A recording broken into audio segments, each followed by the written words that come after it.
সারা রাত ঘোড়ায় চেপে বিশ্বাসঘাতকতার কষ্ট বুকে নিয়ে বিধ্বস্ত বাংলার শেষ নবাব রাজধানীতে পৌঁছালেন। তখন ভোররাত, পরম নিশ্চিন্তে ঘুমিয়ে আছে গোটা বাংলা।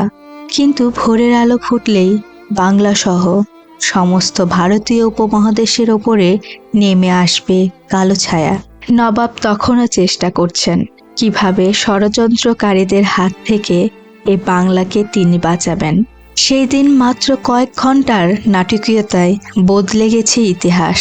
ক্ষমতা ও অর্থের লোভে বিক্রি হয়ে গিয়েছিল বাংলার ঐতিহ্য। যুদ্ধের হার নিশ্চিত জেনে নবাব ঘোড়া ছুটিয়ে রওনা হলেন রাজধানীর দিকে। সারা রাত 50 মাইল রাস্তা অতিক্রম করে তিনি রাজধানীতে পৌঁছালেন। বিশ্বাসঘাতক মির্জাফর তখন পলাশীর প্রান্তরে লর্ড ক্লাইভের সাথে ষড়যন্ত্রে মগ্ন। পরের দিন সকালে রবার্ট ক্লাইভ একটি চিরকুট পাঠালেন মির্জাফরের কাছে। লেখা ছিল, এ জয়ের জন্য আমি আপনাকে অভিনন্দন জানাই। এ জয় আমার নয়, আপনার। আশা করি আপনাকে নবাব ঘোষণা করতে পেরে আমি নিজেকে সম্মানিত হতে পারব।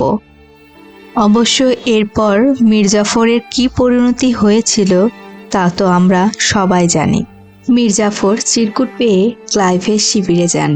ক্লাইভ মির্জাফরকে বললেন, আপনার এখনই রাজধানী মুর্শিদাবাদের দিকে রওনা হওয়া উচিত। শহরটা নিজের কবজায় করে ফেলুন। আপনার সাথে কর্নেল ওয়াটসও যাবেন। রবার্ট তার নিজের সেনাদের নিয়ে পিছনে পেছনে চললেন। সিরাজ যে দূরত্ব এক রাতের মধ্যে পার করেছিলেন, সে 50 মাইল পেরুতে ক্লাইভ আর তার বাহিনীর লেগে গেল 3 দিন। রাস্তার নানা জায়গায় গর্ত, ভেঙে পড়া গাড়ি আর সিরাজউদ্দৌলার সৈনিক এবং ঘোড়াদের মৃতদেহ ছড়িয়েছিল। সিরাজ গোপন সূত্রে জানতে পারলেন বিপুল সৈন্যবাহিনী নিয়ে মির্জাফর রাজধানীর দিকেই আসছেন। কিন্তু সিরাজের কাছে তখন আর সৈন্যবল নেই। বেশিরভাগই প্রাণ হারিয়েছেন যুদ্ধে। যে কয়েকজন আছেন তাদের দ্বারা দুর্গ বাঁচানো সম্ভব নয়। তাই সিরাজউদ্দৌলা সাধারণ মানুষের বেশে রাজধানী থেকে বেরিয়ে গেলেন। সঙ্গে ছিলেন কিছু বিশ্বাসভাজন আত্মীয় স্বজন আর কয়েকজন হিজড়ে। রাত 3টের সময় স্ত্রী লুৎফুন্নেসা আর কয়েকজন ঘনিষ্ঠকে ঢাকা দেওয়া গাড়িতে বসানো হলো। সোনা জহরত যতটা সম্ভব নিয়ে প্রাসাদ ছাড়লেন সিরাজ। মুর্শিদাবাদ থেকে প্রথমে ভগবানগলা গিয়েছিলেন সিরাজ, কিন্তু এরপরে কয়েকবার বেশভূষা বদল করে তিনি পৌঁছিলেন রাজমহলের কাছে। 3 দিন ধরে কিছুই খাওয়া হয়নি, তাই একটু বিরতি নিয়েছিলেন সবাই। রান্না করা হয়েছিল খিচুড়ি, কিন্তু ভাগ্যের কি নিষ্ঠুর পরিহাস, ওই এলাকাতেই থাকতেন শাহাদানা নামের ফকির।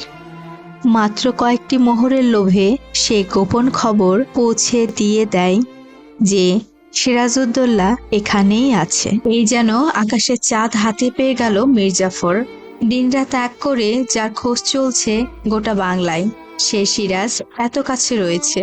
খবর পেয়ে মির্জাফরের জামাই মীর কাসিম সশস্ত্র সৈন্যদের নিয়ে নদী পার করে ঘিরে ফেলল গোটা এলাকা। সিরাজকে 2রা জুলাই 1757 সালে নিয়ে আসা হলো মুর্শিদাবাদে। রবার্ট ক্লাইভ তখন সেখানেই ছিলেন। পদচ্যুত নবাবকে মাঝরাতে হাজির করা হলো মির্জাফরের সামনে। ওই মহলেই কদিন আগেই বসবাস করতেন সিরাজউদ্দৌলা। মির্জাফরের সামনে দাঁড়িয়ে কাঁদতে কাঁদতে প্রাণ ভিক্ষা করেছিলেন বাংলার শেষ নবাব সিরাজউদ্দৌলা। সিপাহীরা মহলের অন্যদিকে সিরাজউদ্দৌলাকে নিয়ে গেল। ওদিকে মির্জাফর তার পরিষদদের সঙ্গে আলোচনায় বসলেন সিরাজউদ্দৌলার সাথে ঠিক কি করা উচিত তা নিয়ে। তাদের কাছে 3টি পথ খোলা ছিল। হয় তাকে মুর্শিদাবাদে বন্দি করে রাখা হোক, অথবা দেশের বাইরে অন্য কোথাও বন্দি করে রাখা হোক। তৃতীয় বিকল্প ছিল প্রাণদণ্ড। অনেকেই চেয়েছিলেন সিরাজকে বন্দি করে রাখতে, কিন্তু মির্জাফরের 17 বছর বয়সী পুত্র মিরান কড়া বিরোধিতা করেছিলেন। মীর জাফরের নিজস্ব কোনো মতামত ছিল না। মীর জাফর যেহেতু নিজস্ব কোনো মতামত দেয়নি সিরাজউদ্দৌলাকে নিয়ে কি করা হবে, তাই মিরান সেটাকে বাবার সম্মতি বলে ধরে নিয়েছিল। সেই তার বাবাকে বিশ্রাম নিতে বলে আশ্বস্ত করল। মীর জাফর ভেবেছিলেন কোনো হিংসাত্মক কিছু নিশ্চয়ই হবে না। তিনি অনেক রাতে দরবার শেষ করে শয়নকক্ষে চলে যান। মিরান তার এক সাথী মোহাম্মদ মীরকে দায়িত্ব দিল সিরাজউদ্দৌলাকে হত্যা করার। মোহাম্মদ মীরের আরেকটা নাম ছিল লাল মোহাম্মদ। মীর তার সৈন্য সাথীদের নিয়ে সিরাজউদ্দৌলার কাছে চলে যান। তখনই সিরাজ বুঝে গিয়েছিল কি হতে চলেছে এরপর। তিনি আবেদন করলেন মেরে ফেলার আগে তাকে যেন গোসল শেষ করে নামাজ পড়ার অনুমতি দেওয়া হয়। নিজেদের কাজ তাড়াতাড়ি শেষ করার তাগিদে হত্যাকারীরা সিরাজের মাথায় এক ঘড়া পানি ঢেলে দেয়। তিনি যখন বুঝলেন ঠিকমতো তাকে গোসল করতে দেওয়া হবে না, তখন তিনি খাওয়ার জন্য একটু পানি চাইলেন। নামাজ পড়া ও পানি খাওয়া কোনোটাই তার আর হলো না। জল চাইতেই মোহাম্মদ বেগ ছুরি দিয়ে সিরাজের ওপরে প্রথম আঘাতটা হানলেন। ছুরির আঘাত হানতেই বাকিরা তলোয়ার দিয়ে হামলা চালালো সিরাজের ওপর। কয়েক মিনিটের মধ্যেই তাদের কাজ শেষ হলো। মাথাটা ঝুঁকে পড়ল সিরাজের, তিনি গড়িয়ে পড়লেন। তখন সিরাজউদ্দৌলার বয়স ছিল মাত্র 25 বছর। পরের দিন ক্ষতবিক্ষত দেহ হাতির পিঠে চাপিয়ে মুর্শিদাবাদের অলিগলি বাজারে ঘোরানো হচ্ছিল, যেন সকলের কাছে প্রমাণ করার চেষ্টা সিরাজ পরাজিত। সে বীভৎস রথযাত্রার মধ্যেই মাহমুদ জেনে বুঝেই হোসেন কুলি খানের বাসভবনের সামনে মৃতদেহ বহনকারী হাতিকে দাঁড় করালো। 2 বছর আগে ওই হোসেন কুলি খানকে হত্যা করেছিল সিরাজ। এখন তার মৃতদেহ থেকেও কয়েক ফোঁটা রক্ত রাস্তায় গড়ালো, যেখানে হোসেন কুলি খানকে হত্যা করা হয়েছিল। মীর জাফরের ছেলে মিরানের নিষ্ঠুরতা ওখানেই কিন্তু শেষ হয়নি। কিছুদিনের মধ্যে আলীবর্দী খানের বংশের সব নারীদের হত্যা করেছিল।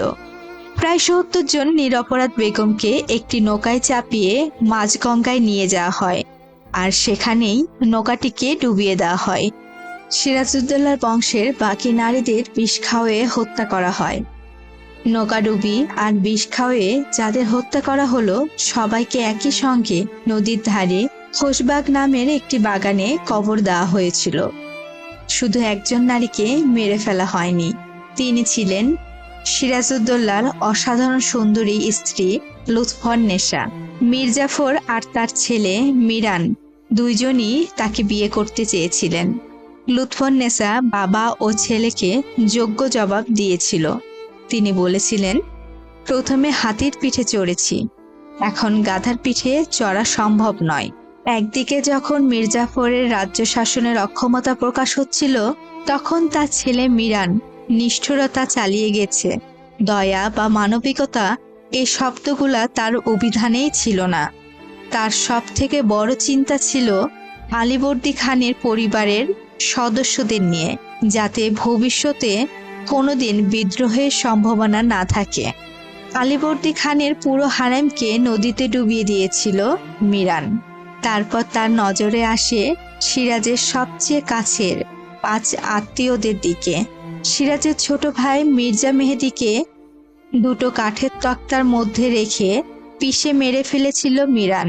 ওই হত্যাকাণ্ডের যুক্তি হিসাবে সে বলেছিল, সাপ মারার পরে তার বাচ্চাদের বাঁচিয়ে রাখা বুদ্ধিমানের কাজ নয়। সিরাজউদ্দৌলার পরিবারের যতজন সদস্যদের সে হত্যা করেছিল, তার একটা তালিকা সে নিজের কাছে রাখত। খুব কম সময়ের মধ্যে সে তালিকায় নামের সংখ্যা 300-রও বেশি হয়ে গিয়েছিল। ঠিক এই মর্মান্তিক পরিণতি হয়েছিল সিরাজউদ্দৌলা ও তার পরিবারের। কথায় আছে, আপনি এই দুনিয়ায় যত পাপ করুন না কেন, তার হিসাব উপরওয়ালা ঠিকই রাখেন। সিরাজউদ্দৌলার ষড়যন্ত্রকারীদের পরিণতিও হয়েছিল খুব ভয়াবহ। সে ইতিহাস আপনাদের পরের ভিডিওতে অবশ্যই শোনাবো।